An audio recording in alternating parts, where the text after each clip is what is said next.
Voter turnout in the first phase of the 2025 Bihar Assembly elections reached 64.66%. Voting took place across 121 of the state's 243 constituencies. After 20 years of being in power, Nitish Kumar still remains the most popular leader, the single most popular leader across the regions. There is a lot of resentment against BJP. BJP's current leadership is absolutely unpopular, and even committed BJP supporters who will go and vote for the BJP nevertheless feel that they have been cheated. 5-minute segment on NDTV a couple of days ago, and I was aghast and quite saddened by not just that this is the quality of speeches, but this is the quality of speeches that are covered. Like Appu, Pappu, Tappu, ये तीन बंदर हैं, and then I think what Tejashree said, वो खुद ही बंदर लगता है. Akhilesh said वो गप्पू हैं. You had told me almost 3 months before he won the primary, Niku, do a piece on him. He's surging. Surging. And of course later you said, हाँ मैंने बोला था, क्यों सुनेगा? हैं दीदी की क्यों सुनेगा? नहीं सुनी, ठीक है, my bad. अब दिलवा दे यार interview. But yeah, See, the thing is, I may be a journalist and a screenwriter, but ultimately I'm an Indian mummy. मैंने बोला था मैंने, सुनते नहीं हो. सुनता नहीं हो. He built his campaign by listening to the people of that area.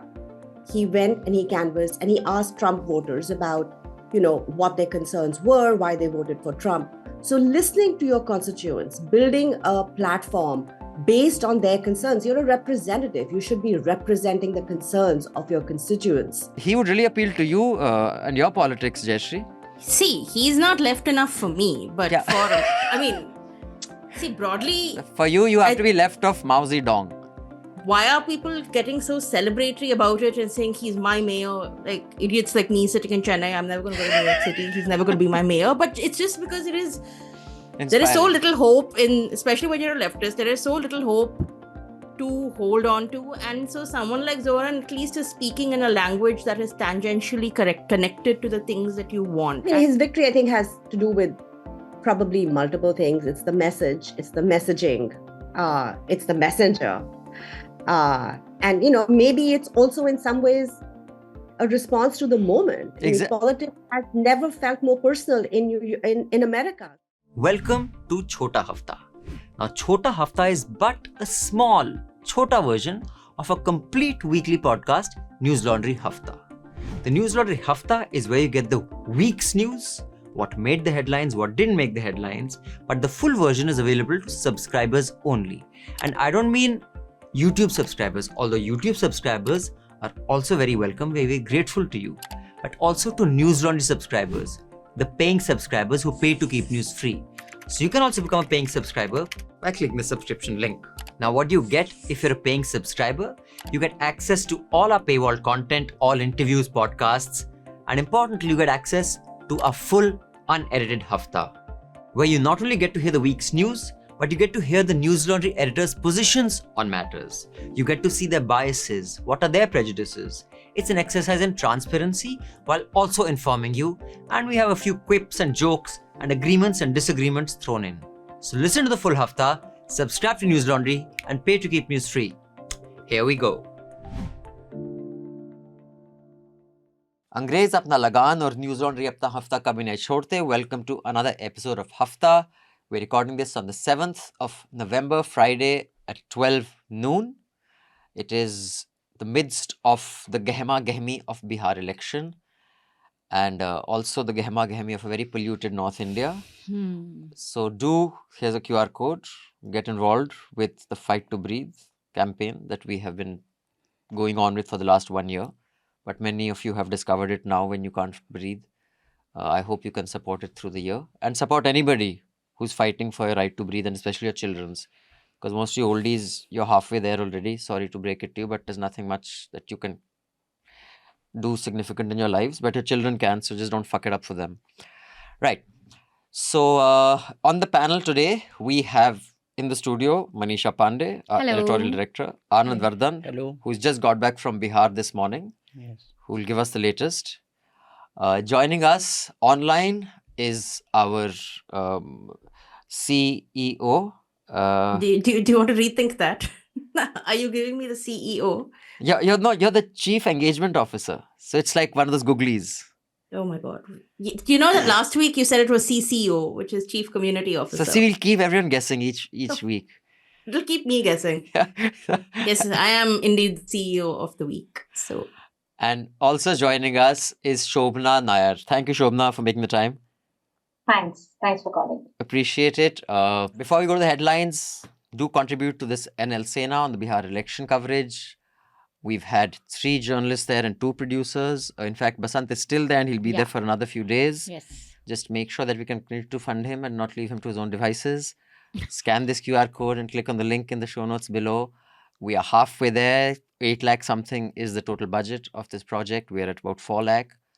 Please contribute because we do not want to turn to advertising and sarkari funds and billionaire funds to make journalism available to you. Right. Headlines, Jayashree? It's a bipolar election. The 2020 election was not bipolar. 2020 in Seemanchal, you had AIMM, and it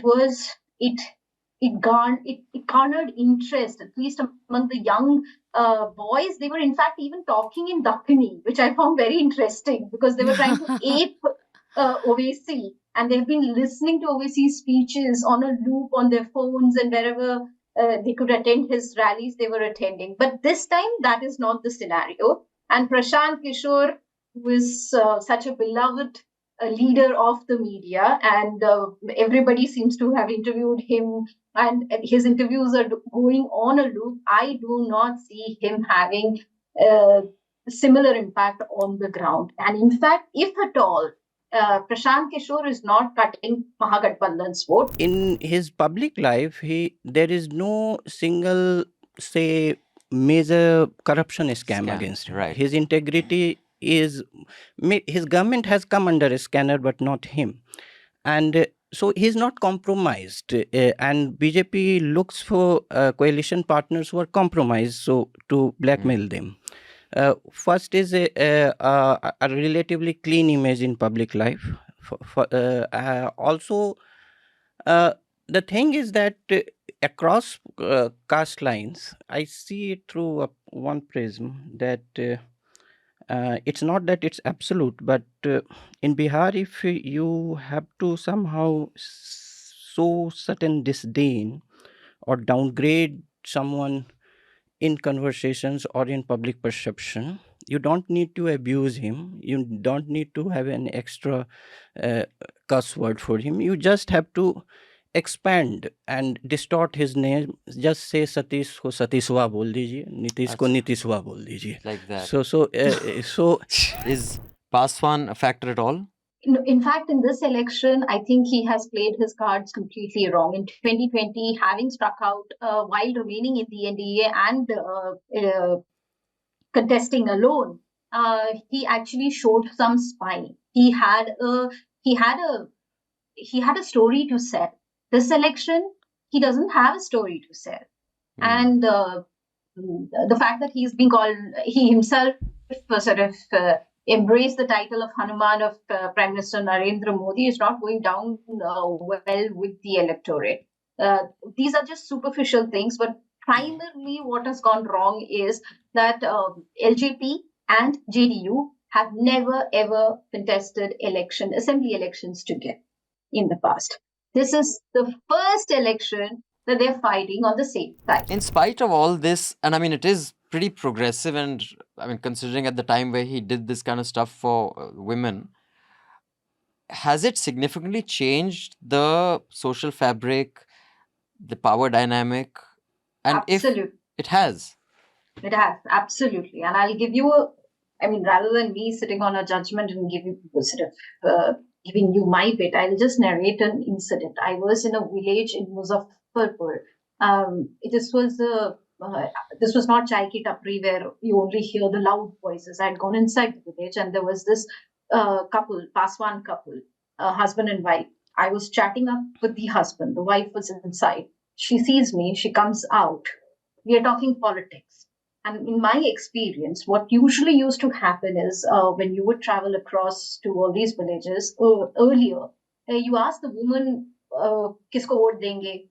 It takes takes a long time to break the barrier with women. Their first response would be, आप बताइए किसको vote दें, आप जहाँ बोलेंगे vote कर देंगे. And then you have to go through several cycles of similar rambling conversation to finally try and get them, moved.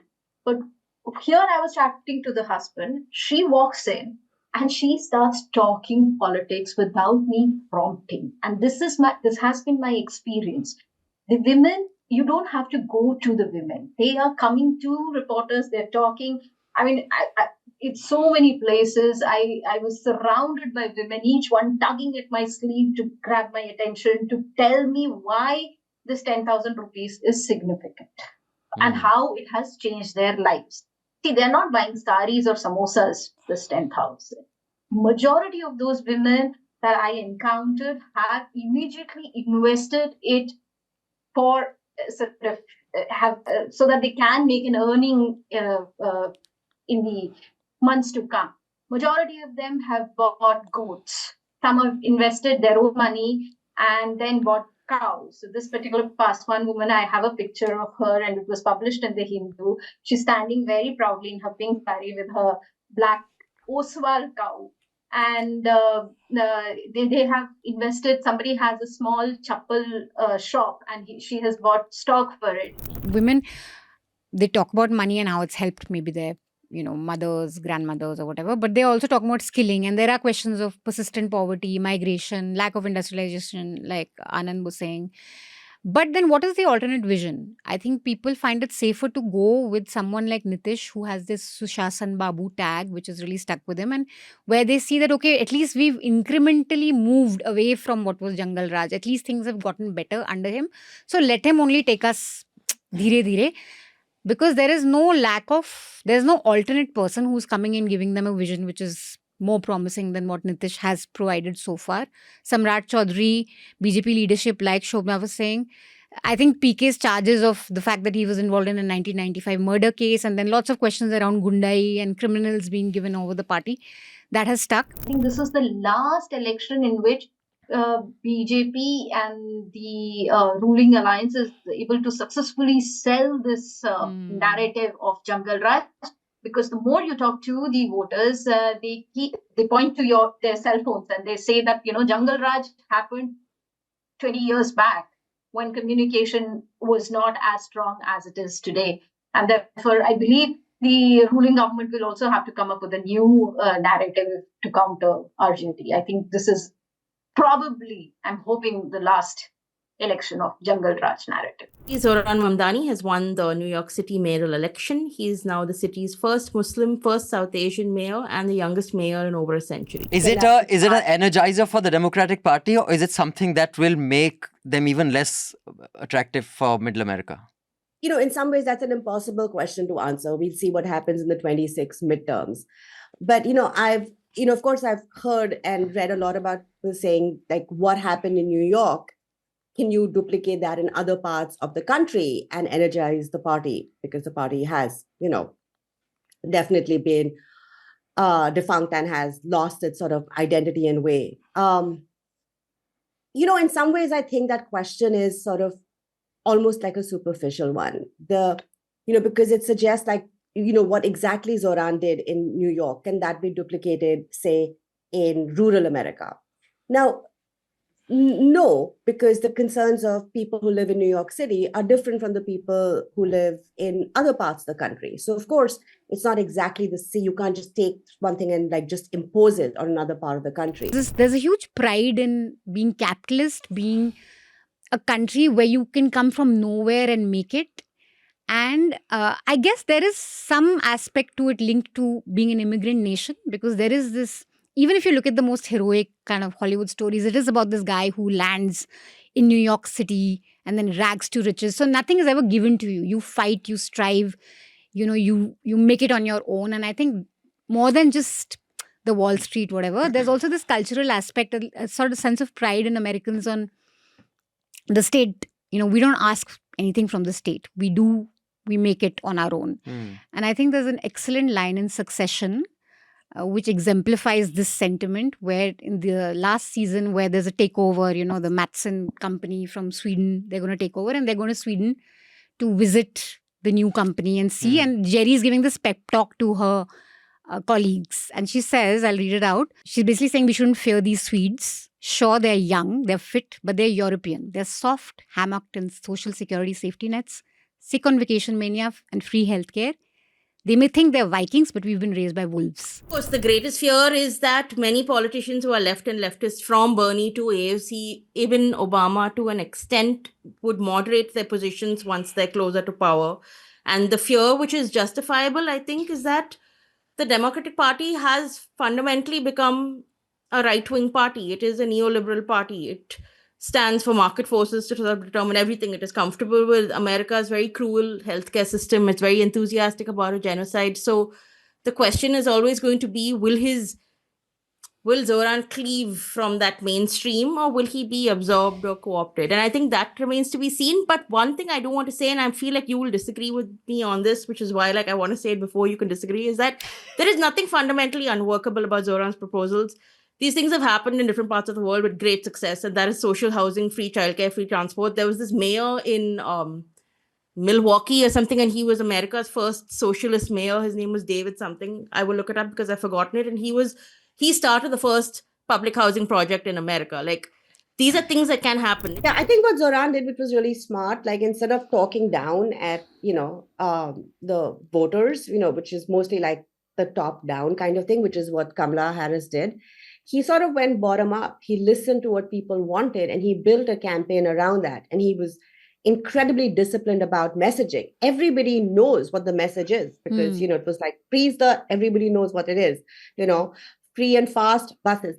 It was so disciplined and so singularly focused. The thing I think what also allowed this broad coalition to vote for him, that it was, the people who voted for him are across the spectrum. Some are more socially conservative, some come from different backgrounds, It wasn't focused on identity politics, which is what other candidates have done in the past. It was very much focused on affordability. Bas, muft mein itna ich milega.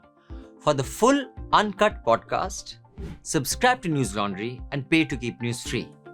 The best way to listen to the Hafta and indeed all our podcasts is through the Newslaundry app. You can download the app by clicking on the links given in the show notes. So do download our app and get the best podcast experience. And also pay for news and support a new news media ecosystem that Newslaundry is trying to encourage, where we are accountable to you because we run on contributions that you make. We don't take government ads, we don't take corporations ads, so that news serves the public, because when the public pays, the public is served. Subscribe to Newslaundry, click on the link in the show notes below and proudly say, I pay to keep news free.